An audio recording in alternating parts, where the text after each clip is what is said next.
Hi, I'm Bridget from Suburban Sandcastles, and I'm here with Dr Damian Kristof, a naturopath, chiropractor and co-host of The Wellness Guys. Welcome, Damian. Thanks, Bridge. It's great to be here with you. Thank you. Yeah, so we're here to talk about gluten. It's an incredibly topical subject at the moment. It seems that everyone is going gluten-free, and there's a little bit of, resistance to that. So let's talk first about why, and a little bit of your view on the lay of the land. Okay, all right. Well, it is pretty trendy to be gluten-free.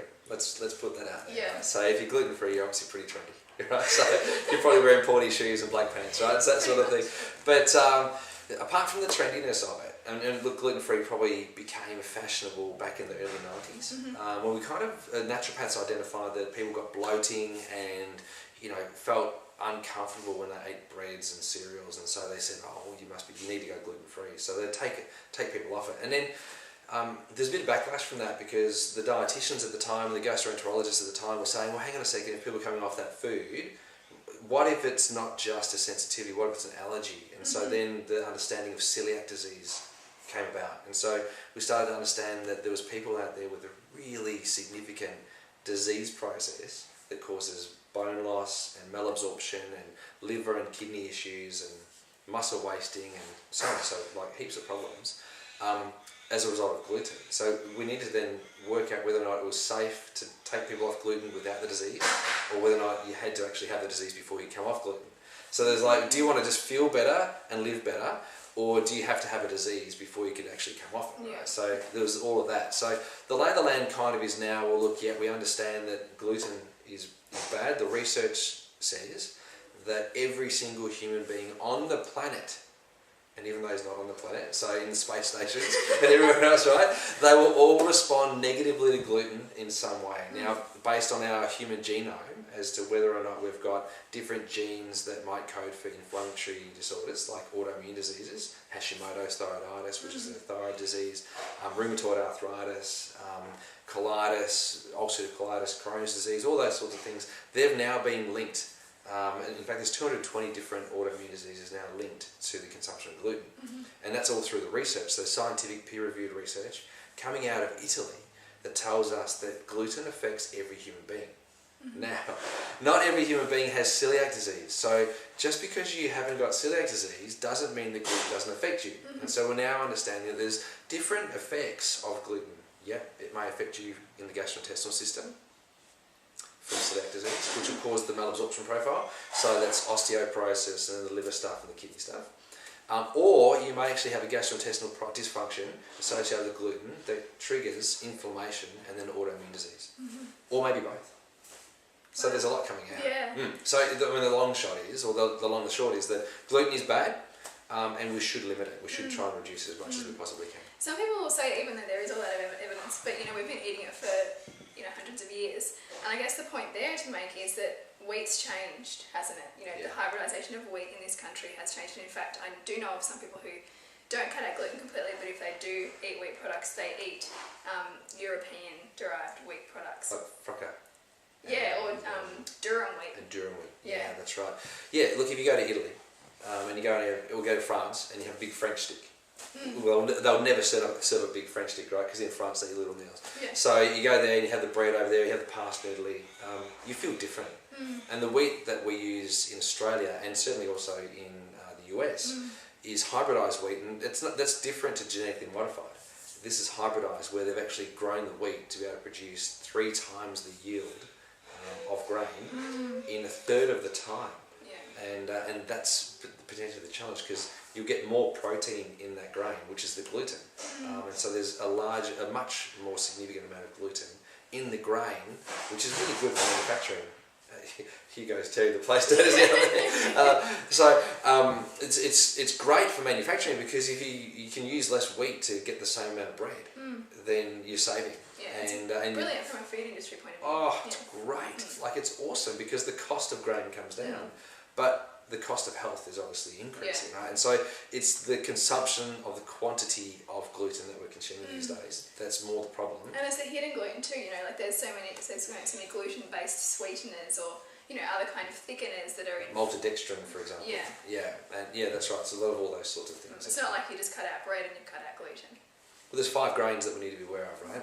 And there's one grain in particular in there, which is oats, that many people think is gluten-free. And it is gluten-free, but there's a particle in there called avenine, which behaves in some people similar to gluten. And so for celiac sufferers or people with celiac disease, many of them can't consume oats because of the avenine content. And the avenine causes the same problem as gluten. So we've got oats, spelt, wheat, barley and rye are the main grain, or the grains that we need to be aware of the gluten, which is the protein inside of the grain. One of our members of our Spur and Sandcastle community asked about, what about soaking, or what about ancient grains, which are obviously still gluten grains. They're obviously easier to digest because of that processing. Yeah. And I guess I'll put it to you, say you're somewhere and you have nothing else to choose from. You've got a processed gluten-free product, or you've got an organic sourdough, which is obviously still a gluten grain. Where do you go? Great question. I would go the organic sourdough.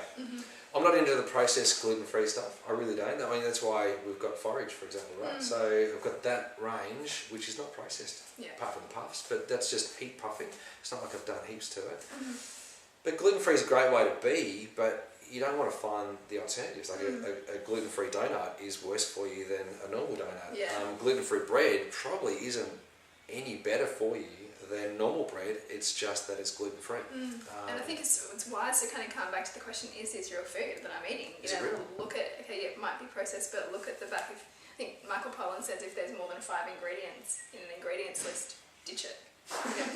Or if it's got numbers. Yeah, I reckon the numbers are probably the best thing. But even just understanding the numbers, like the Chemical Maze book that you and I both know very well, by Bill Shorten, the Chemical Maze book's great because you actually get an understanding of what the numbers mean. Because some of those numbers are fine, like 330 for example. Like why wouldn't you want to have 330 in your food? It's vitamin C.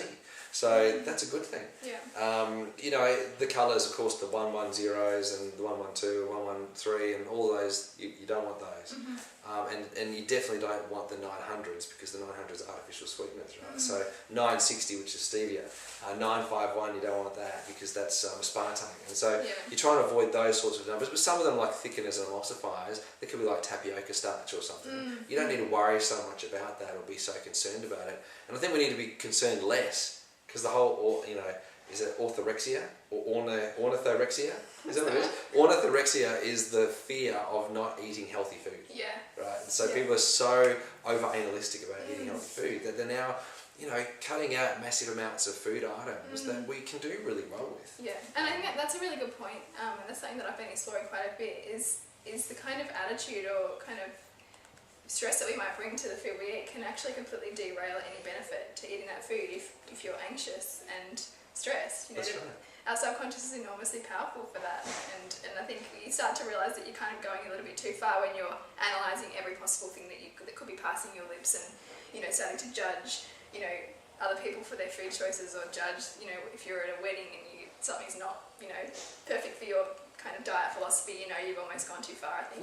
Totally. Because I've been there. Go to the wedding and I'm not going to eat. That's it. I think we have to find that balance. And you talk a lot about, on 100 Not Out, around longevity health, and I think we can easily get caught up in it being about nutrition. But I think nutrition sort of, number 3 or 4? Probably 3. It's probably 4, maybe 5. In particular, Marcus Pearce talks about the Exceptional Life Blueprint, and where he's put that in terms of order, I think it's 5. Nutrition is a factor, but it seems to be one of the things that we feel that we can control the most right now. So it's the trendiness, I've got a food allergy, I can't eat that, no, I only eat this way, I'm a vegan, or I'm paleo, or whatever. And so it's being attached to something which is probably creating more stress and decreasing the longevity anyway in the long term. So really keep it really nice and easy and really simple, but eating real food is the best way to go. But there's no doubt about it, gluten causes problems with people's bodies. Every single human on the planet has a gene called zonulin, and every single person, when they consume gluten, triggers the gene zonulin, and that's what causes the leaky gut. And it's the leaky gut that drives this inflammatory process that might trigger in sensitive individuals or genetically susceptible individuals an autoimmune disease, and that's what we need to be aware of. So when someone goes, well, I've been eating gluten my whole life and I'm 95, well, that's the sort of person that's not genetically susceptible, right? They might have osteoporosis, but they're 95, they're done right. They're doing well. Oh, that's a really, really good look at the whole gluten paradigm. And yeah, thanks a lot for your time, Damien. Appreciate Pleasure, it. Bridge. Thanks for making time to interview me. I love it. No, awesome. Thanks. See you later. See ya.